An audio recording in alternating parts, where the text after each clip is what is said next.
অবশ্যই শেষ হচ্ছে ঢাকা সেন্ট্রাল ইউনিভার্সিটির অনলাইনে আবেদন। আজকে তোমরা সকলেই জানো আজকে 25 জুন রাত 12টার সময় তোমাদের অনলাইনে আবেদন শেষ হয়ে যাচ্ছে। সো তোমরা যারা এখনো আবেদন করো নাই দ্রুত আবেদন করে ফেলো, অন্যথায় তুমি কিন্তু আর ঢাকা সেন্ট্রাল ইউনিভার্সিটিতে আর পরীক্ষা দিতে পারছো না এবং পরীক্ষা অংশগ্রহণ করতে পারবা না। এখন কথা হচ্ছে যে ভাই ঢাকা সেন্ট্রাল ইউনিভার্সিটিতে চান্স পেতে হলে কত মার্ক লাগবে, এবং পাশাপাশি এই মুহূর্তে তোমার হাতে আর 10 থেকে 15 দিন রয়েছে, যেহেতু মানবিকের পরীক্ষা হচ্ছে 11 তারিখ এবং বিজ্ঞানের পরীক্ষা হচ্ছে 17 তারিখ, কমার্সের পরীক্ষা হচ্ছে 17 তারিখ। সো সেই ক্ষেত্রে তোমার হাতে অলমোস্ট 15 দিন মতো সময় রয়েছে। এই 15 দিন তুমি কিভাবে কাজে লাগাবা বা কোন জিনিসগুলো পড়বা বা কোন কোন জিনিসগুলো তোমার এই মুহূর্তে ফোকাস করা উচিত এবং তোমার টার্গেটটা কেমন হওয়া উচিত বা কত মার্ক পেলে সর্বশেষ তুমি একটা আসন সুনিশ্চিত করতে পারবা। সো এই বিষয়টা নিয়ে আলোচনা করব এবং পরবর্তীতে তোমাদের সুন্দর করে সাজেশন দিয়ে দিব প্রত্যেকটা সাবজেক্ট ওয়াইজ। এর জন্য অবশ্যই ভাইদের ইউটিউব চ্যানেলটি সাবস্ক্রাইব করে রাখবা, ঠিক আছে? ডিসিইউ ভর্তি প্রস্তুতি 2026, এবছর 2026 তুমি কি করবা? পরীক্ষা অংশগ্রহণ করবা। আবেদন শেষ আজকে তোমাদের কি হচ্ছে, আবেদন শেষ হয়ে যাচ্ছে ঠিক রাত 12টায়, ঠিক আছে? এখন তুমি যে ইউনিটের, এখানে তো 3টা ইউনিটের পরীক্ষা হবে, একটা সায়েন্স, একটা আর্টস, একটা কমার্স। এখন তোমাকে ডিসাইড করে নিতে হবে। দেখো কমার্সের ক্ষেত্রে ফিনান্স ফিনান্স এবং মার্কেটিং এই দুইটার মধ্যে যে কোনো একটা আনসার করতে হবে। আবার দেখো তোমরা যারা সায়েন্সের শিক্ষার্থী রয়েছে, বিশেষ করে তোমাদের কিন্তু ফোর্থ সাবজেক্টের বিপরীতে তুমি কি করতে পারবা? বাংলা অথবা ইংলিশ আনসার করতে পারবা। তুমি আগেই ডিসাইড করে নিবা, কারণ ফিজিক্স কেমিস্ট্রি এই দুইটা তো প্রত্যেকের হচ্ছে মেইন সাবজেক্ট থাকে। মোটামুটি তোমার হচ্ছে বায়োলজি এবং হচ্ছে ম্যাথ, এই দুইটা সাবজেক্ট তোমার 4 সাবজেক্ট থাকে।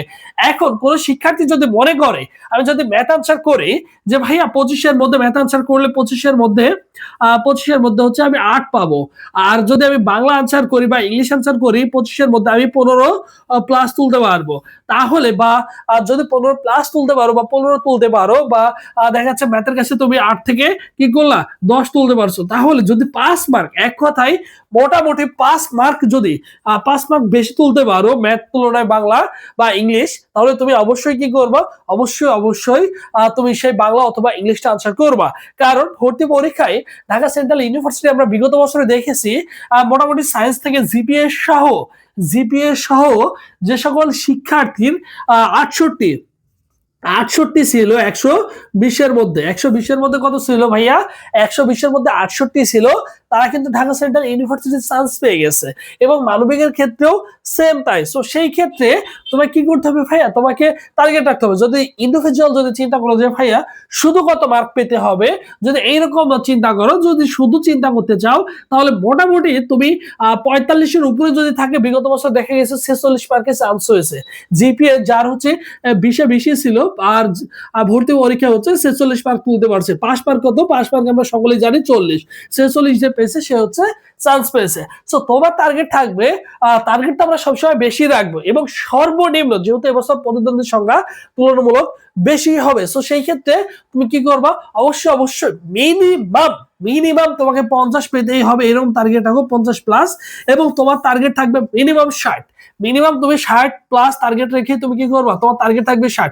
এখন ভাই 60 পেতে হলে আমাকে ভর্তি পরীক্ষায় কয়টা কোশ্চেন আনসার করা উচিত?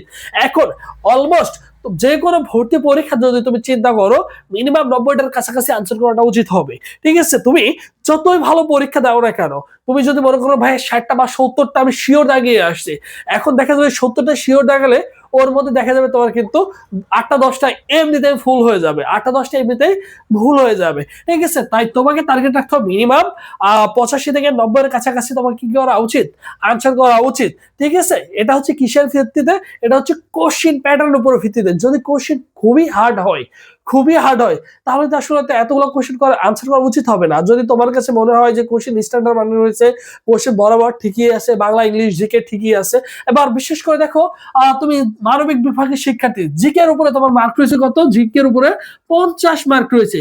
তোমার এখন যে সময় রয়েছে, এই সময়টার বেশিরভাগ সময় তোমাকে জিকে দেওয়া উচিত, কারণ জিকে 50 আর বাংলায় হচ্ছে 25। এই যে 75 মার্ক, কোন শিক্ষার্থী যদি 75 এর মধ্যে 50 তুলতে পারে, 75 এর মধ্যে 50 তোলা ইজি হয়ে যাবে, বুঝছো? 50 এর মধ্যে 75 এর মধ্যে 50 তুমি অনায়াসেই তুলতে পারবা। বাংলা জিকেটা যদি একটু ভালো করে পড়ো, ইংলিশে যদি 4-5 মার্কও তুলতে পারো, তোমার অনায়াসে ঢাকা সেন্ট্রাল ইউনিভার্সিটির চান্স হয়ে যাবে। কারণ আসন পথে তোমার হচ্ছে 4 থেকে 6 জন লড়াই করবে। কতজন ভাইয়া? 4 থেকে 6 জন। তাই একটু সিরিয়াস হতে হবে লাস্ট মুহূর্তে, তাহলে চান্স পাওয়া সম্ভব। এবং ঢাকা সেন্ট্রাল ইউনিভার্সিটি স্পেশাল আমাদের একটা অনলাইন এক্সাম ব্যাচ হয়েছে, তোমরা সকলেই জানো, যেখানে 100+ প্র্যাকটিস এক্সাম দিতে পারবা। ঠিক আছে, 100+ প্র্যাকটিস এক্সাম দিতে পারবা। সব বিষয় সাজেশন পিডিএফ থাকবে, এমসিকিউ পিডিএফ থাকবে এবং টপিক সাজেশন থাকবে। সায়েন্সের ক্ষেত্রে 100টা টপিক সিলেক্ট করে দেওয়া হয়েছে এবং আলাদা এমসিকিউ পিডিএফ রেডি করা হয়েছে।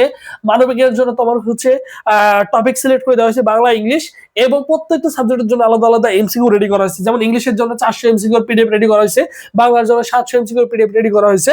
সো সবগুলো তুমি কিন্তু ভেরি ভেরি ইম্পর্টেন্ট, বিগত 10 বছর সবচেয়ে বেশি কোশ্চেন যেগুলো থেকে আসছে এইগুলো তোমাদের জন্য কিন্তু রেডি করা হয়েছে। বিগত বছর আমাদের অনলাইন এক্সাম ব্যাচ থেকে প্রায় 700 এর কাছাকাছি কিন্তু সিলেবাস চান্স পেয়েছে সায়েন্স আর কমার্স মিলে। এই বছর 3টা ইউনিটের জন্য আমাদের এক্সাম ব্যাচটা অ্যাভেলেবেল, তোমরা সকলেই জানো। অলমোস্ট আমাদের সাথে অসংখ্য ছেলেমেয়ে যুক্ত রয়েছে। জাস্ট লাস্ট মুহূর্তে অনলি 100 টাকা দিয়ে তুমি কিন্তু ভর্তি হতে পারবে, 100 টাকা দিয়ে।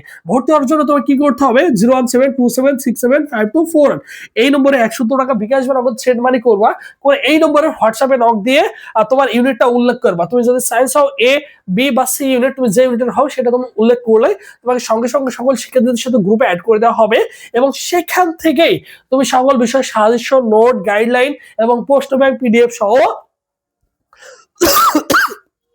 সবকিছু পেয়ে যাওয়া ইনশাল্লাহ। ঠিক আছে, এই ছিল তোমাদের আপডেট। আর আমি একটা কথা বলবো, তোমার হাতে যে সময়টা রয়েছে, লাস্ট মুহূর্তে যদি কোনো শিক্ষার্থী ভালো করে প্রিপারেশন নিতে পারে বা ভালো করে গুছিয়ে প্রিপারেশন নিতে পারে, তার দ্বারা ভালো কিছু করা সম্ভব। কারণ লাস্ট মুহূর্তে যতটুকু মনে রাখবা, যতটুকু পড়বা, ততটুকু আশা করা যায় যে তোমার মনে থাকবে, অন্তত আনসার করে আসতে পারবা। ঠিক আছে, তাই তুমি কি করবা? অবশ্যই অবশ্যই ভালো করে পড়াশোনা করবা। তোমরা সকলেই জানো যে প্রতি ভুল উত্তরের জন্য 2.5 মানে 0.25 মার্ক তোমার কিন্তু কর্তন করে নেওয়া হবে।